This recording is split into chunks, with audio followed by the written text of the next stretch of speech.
take me back to, I want to make sure I get the story straight. It was 2020, right? When you went up for like the week and didn't pitch, right? Didn't pitch. And then you debuted in 21, correct? Yeah. Tell us like how mentally that was. Cause I was with you at the alt site. And I remember like when you got called up and like, that was awesome. And then you didn't pitch. And then you like just go into the off season. You're like, man, that kind of sucks. Like what now? Like take me into like how you felt about it. Cause that's just crazy to me. It's like, oh, like I was there, but they didn't use me. Like, I don't know.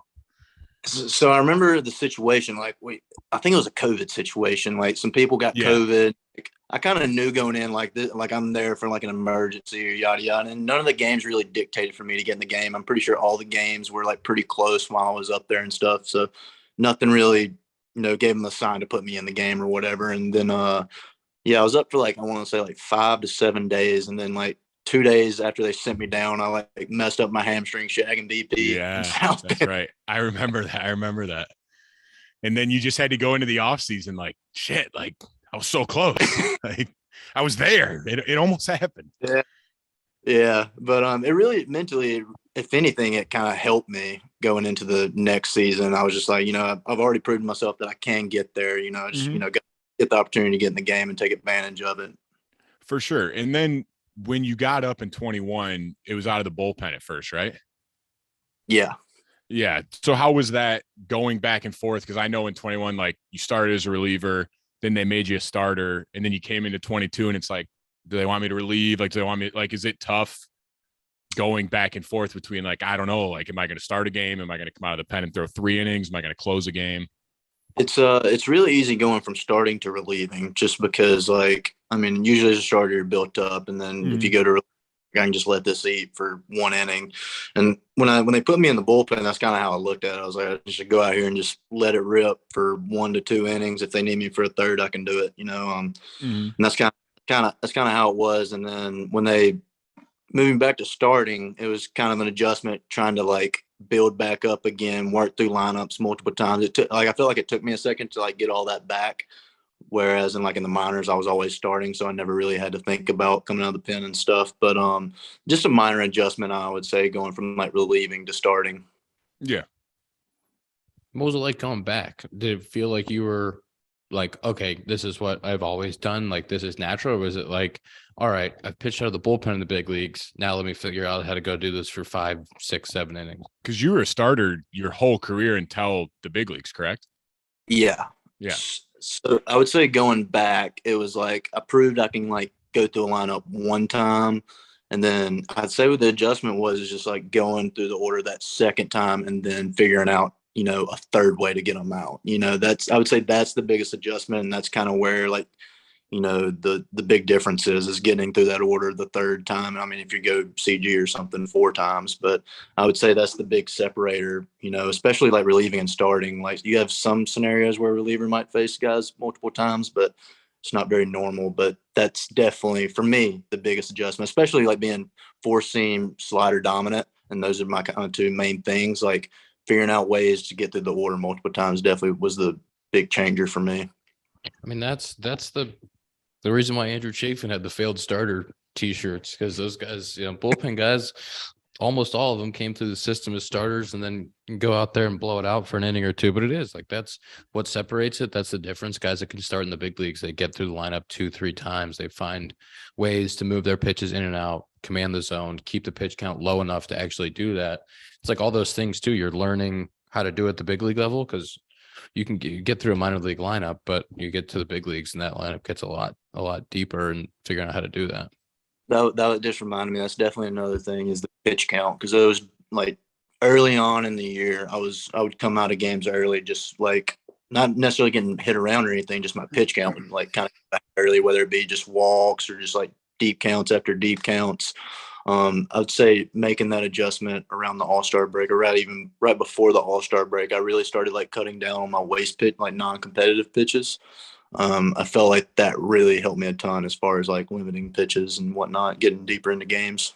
That's a huge difference in starting and relieving. So you come out of the pen, it's like, all right, I'm throwing my nastiest shit every pitch. And if you're starting, you're like, all right, maybe I just get a ground ball first pitch. And that's perfect. Yeah. Like you come out of the pen, you want to strike everyone out. You use a starter, you're like, ground balls, fly balls, like quick outs. Like how quick can I get back in the dugout? Yeah, you need them competitive pitches. Like the one like the four seam you let eat and you like miss arm side, it's just like not near the zone. Like cutting them, like cutting down like the spike breaking balls that nobody's ever going to swing at, and like making them a little closer to the zone, a little more competitive is definitely a big. For sure. Steele, can I ask you something about bullpens? Yeah. What kind of technology do you use in the bullpen? Do you ever look at Rapsodo? Do you ever look at like in between starts? Do you ever look at any of that stuff? It's okay to say no. I'm very curious.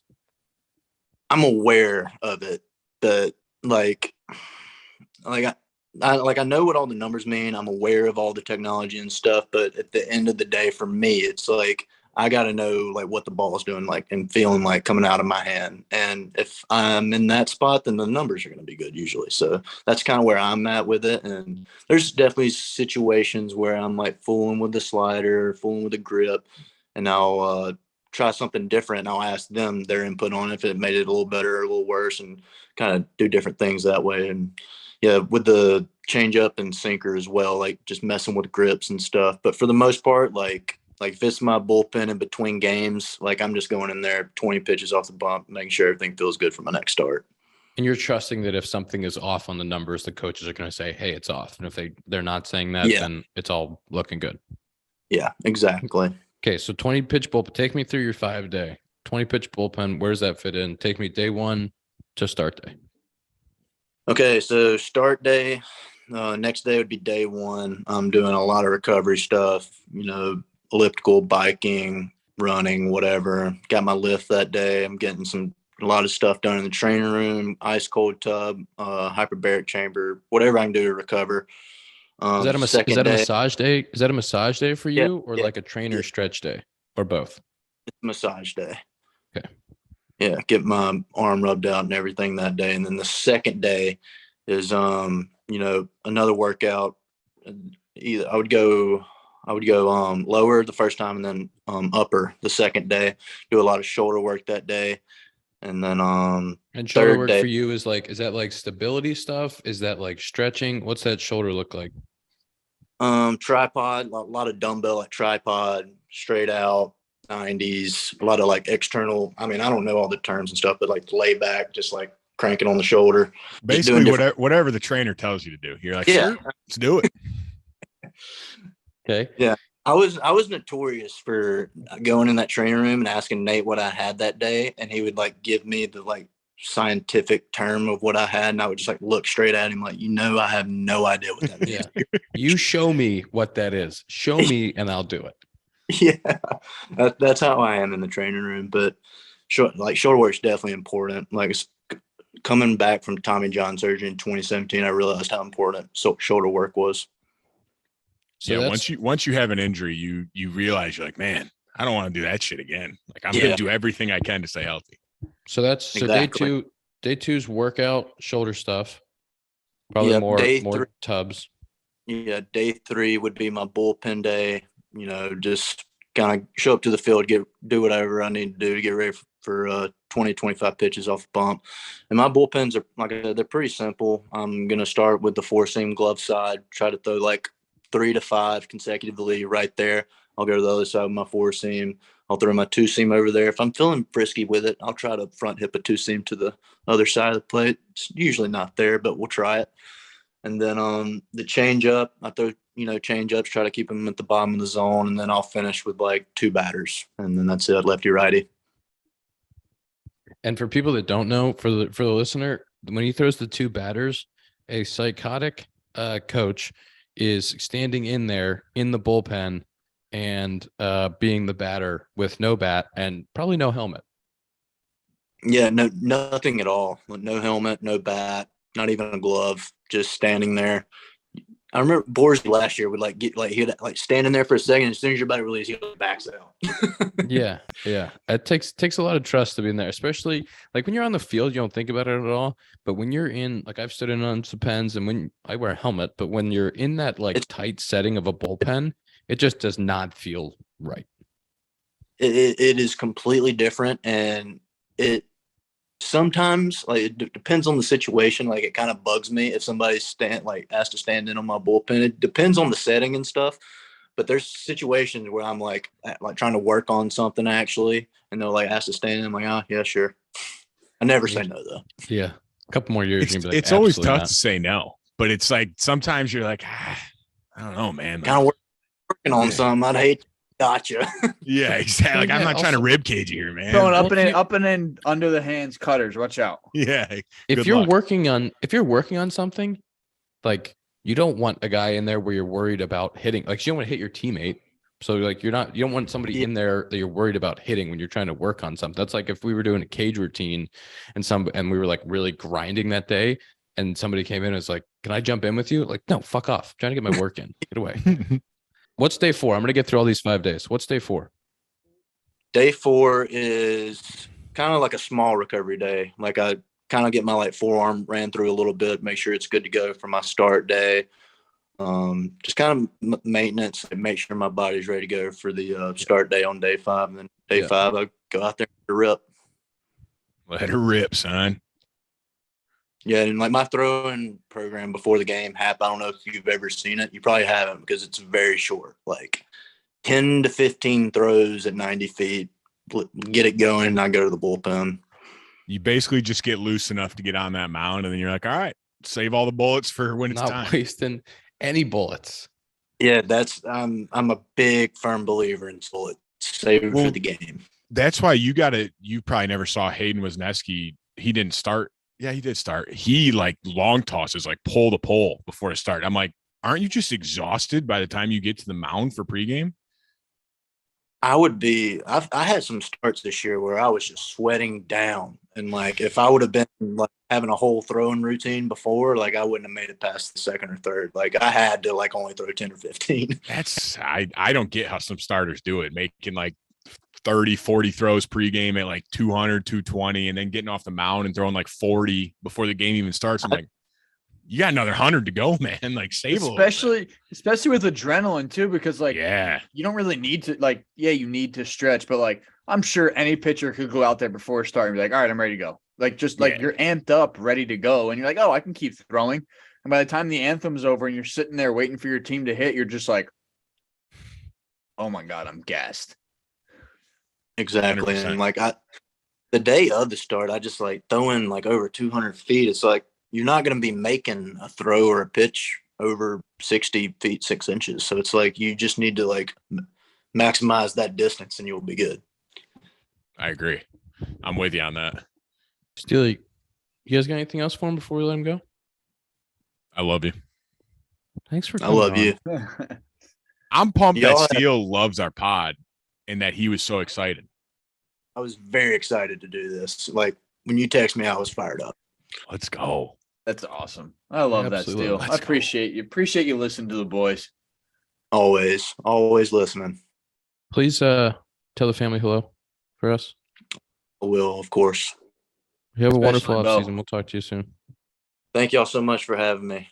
Y'all have a good off season. You guys. See you, Steele. Appreciate you, Steele. We'll talk to you soon. Steele's the best. I just want to say, Tom put this in our chat. This is his line in the second half. 7 starts, 0.98 ERA, sub 1, 0.98 ERA, 36.2 innings, 47 punchies. Is that good? Well, I remember I would check, we'd have the Cubs on in the training room, whatever. And like, I feel like every time I looked up later in the year and Steele was starting, it's like, oh, it's the 6th inning and the other team has 0 runs. Like, what is happening? Like, so Steele shoved again. Yeah. Dude, I kept seeing tweets and it's just like, oh, another quality and it was like a better than a quality start. And I'm like, oh my God. It'd be like Steele. 6 innings, like 8 punchies, 3 hits. And it's like, oh, a quality start. I'm like, no, that's like fucking shoving. Like that's a really, really fucking good quality start. Yeah. Yeah. That was awesome to see because I love Steele. He's the man. Before we move on, I need to talk about Roman. Dakota, what do you think about Roman, huh? I love Roman. I think it's the best, and I'm really excited to see you get through the ad. If you're experiencing ED, there's help. Roman is the digital health clinic for men. Genuine FDA-approved medication for as little as $4 per dose. This is I don't know. It's been a little bit since we've read a Roman ad, but if you remember, Dakota, you were in a bathtub. I am. I can't wait for the commercial. I'm in talks. Me and my agent are in talks with Roman to get that done. Yeah, you in a bathtub at the top of a hill. Mm-hmm. Right now, Roman has a special offer for listeners: 20% off your first order. The website is ro.co/compound. Ro.co. That is ro.co/compound for 20% off. Maybe you'll see Dakota in a bathtub on the site. By the way, we haven't talked about this yet. I think we should talk about it. Dakota, officially a free agent. Hey, this He is is. what we talk about. Brought to you by Roman. Dakota's a free agent. Got no bites right now. Got my lure out there in the water. No bites. Nobody's biting. Hey, how's it feel though? You gotta Seriously, play the game, man. Gotta play the game. How does it feel? Horrible. How does it feel? Horrible. Being a free agent sucks because you're sitting here like you're leading up to it, and you guys know, like everyone talks about, like, oh, I can't wait till I'm a free agent. I can get out of here. Like, first of all, I always love the Cubs. I love everybody in the org, like the staff coming up. Like, there are a lot of guys. Like, you build a lot of relationships, and then you get to being a free agent, and you're like, I don't have a job right now. Like, come March, come February, where am I going? I'm still at home. So it's scary. You don't have to explain to people if you don't want to, but if you're comfortable, can you explain to people as a minor leaguer the difference between being a team controlled minor leaguer and how much you get paid versus once you finally are a minor league free agent, and like the difference that makes? Oh, 100%. Like, I'll literally give you the exact numbers. A paycheck this year, per paycheck, I would get $1,000. And I don't know what the minor league free agent minimum is. I think it's $7,500 a month. Does that sound right, Ian? Not that you would ever know. It sounds big right. Leaguer. Does it really? Big leaguer. I think it's $7,500 a month. I want to say is minimum. I don't know if there is a set minimum, but I have never heard of anyone making less than that as a minor league free agent. So that right there is $3,750 per paycheck. I mean, after taxes, you're probably getting $2,500, $2,000, but that's over double already, and that's the minimum. So once you become a minor league free agent, if you get a good deal, and like a lot of guys will get like split deals and this and that, but like for me, who's never been in the big leagues, like say I got a contract for $10,000 a month next year, that's already like quadruple a paycheck what I was making the past 6 years. And for everyone who's listening, that is $2,000 a month. What you were making last year is $2,000 a month. Yes. That's for Correct. 6 months. Yes. That does not include spring training. That is only for 6 months. So that's $12,000 on the year. You do not get paid in the off season. So when he's saying $7,500 a month, that's still by 6 months. Yes. And that's a massive difference. Massive. But you look at it 6 months. The only thing I will say is, like, say you make $10,000 a month as a minor league free agent, because that's just a number I choose because that's what a lot of guys I talk to, that's what seems to be a very common number for a minor league free agent to get. That's like making $60,000 a year, which is like, that's like, okay, like that's, you got a good job. Like you're making good money. But if you say you're making $12,000 a year, it's like, wait a second, what? Yeah. So How it's do you like live?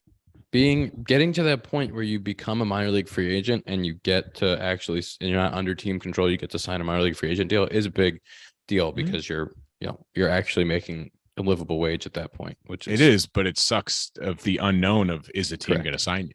Correct. But so I'm going to have Ian call Jed plenty and hook me of up. success before, and you're an intriguing. I understand where you're coming from. I don't know about intriguing. I'm 28. You're 6'12". I'm intrigued. I'm intrigued too, but I don't know. We'll see what happens. We'll might be coaching the 11U baseball come the spring. Shut the fuck up. I'm gonna play these clips back for Dakota when he signs the contract. It's just I am telling the people what it's really like. It's like, oh, like you get to sign wherever you want. Like, where are you gonna pick? It's like, where am I gonna pick? Like, it's not where I want. Like, I would love to re-sign with the Cubs. If the Cubs said we want you back, I'd sign it. Then I'd say, what color ink? So for me, it's just like we'll see if you get an offer. I don't know if your agent loves that. We have no negotiate. I got no negotiation. What's my leverage? Hey, he's 28. He's never been in the big leagues, but he's a great guy. He's a lot of fun in the clubhouse. He's a vibes guy. I am a vibes guy. I take pride in being a vibes guy, though. We all need I got Jared Young begging me to sign back with the Cubs. I said, hey, man, you were in the bigs this year. Make some phone calls for me. Well, the other thing that's tough is that, you know, you don't get to pick, and you have to wait until they like say. So if nobody's calling till December, till January, like that's just when you get to make the decision. So you're not going out. I mean, your agent's probably going out there and proactively saying like, hey, is there interest? Hey, is there interest? But until somebody actually wants to put the piece of paper in front of you, nothing happens. Well, and it takes time because the offseason unfolds. And exactly. As guys sign, then decisions get made. Like their top priority aren't, like let's get our AAA reliever first. Like, let's not worry about getting Carlos Correa. Like, we got to lock up this AAA depth guy. We need him. You know what I mean? And that's why I get it. Like, it could take time. Like, who knows? But it's it's how it is. He's got good vibes, though. He's got good vibes. You get me in that locker room, and that locker room has fun.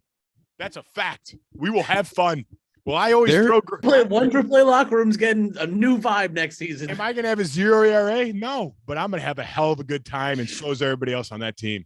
There's going to be some people on the Twitter sending messages to their team saying, get us these vibes. If we don't have these vibes, how are we going to play next year? I'll take a job as like I'll be the bullpen bitch in the big leagues. Like I won't be on the roster. Like you just pay me like $100,000. I'll get the gum. I'll get the seeds. You want me to carry the ball bag? I'll carry the ball bag. Here, I'll throw a little spider tack on it. I won't tell anyone. Wink, wink. You know what I'm saying? Like, I don't know. I'm just saying. It'd be a good time. I think every major league bullpen needs that. Yeah. Like, you could blame it all on me. Like, oh, this guy was cheating. Like, yeah, Mekis must have put it on there again. Get him out of here. That crazy guy. Boys, I have a competitive Sloan screen time today. Competitive. Like, if I get beat, I will be shocked. Oh, mine's not good. I'm not. I was in a lot of places in the last 4 days. Okay. A lot of airports, 3 flights, 3 days, saw a lot of toilets, saw a lot of automatic flushers. You know what the only ones I went in were? Sloan. And guess what? They were the majority of the flushers because they're everywhere. If you need automatic flushers, hand washers, Sloan valve, what was your screen time? 3:58. Fuck. I was trying to bluff you guys. I thought I had a really good day, actually. Damn it. 408 felt really good. 408? Yeah. Tom? 812. There you go, Dakota. Oh, gross, Tom. Ew. Touch some grass. Go touch some grass, Tom. 233 for me. That can't even be. You had your phone. It must have been dead. 233. Hey, he's got an hour. He's got an hour. Hour behind us. Daylight savings too. Like it's a whole thing. Yeah. Yeah. I'm not sure how that works, but it all goes together. Yeah. That was episode 136 of the Compound Podcast, brought to you by Parse Rum. Go get yourself a bottle. Our first for the of many holidays. guests. Give it to a friend. Give it to a family. This is the off season of guests. Off season of guests. Dakota, nice job. Next week, I'm gonna have someone who actually responds to my text messages and wants to be my friend. Or maybe Zach has to step up. I don't know. Oh yeah, Zach, you tried to get a friend. You whiffed your friend too, man. No, I didn't whiff. He just was busy. See you next week. Is this over? It's over. No, we're done.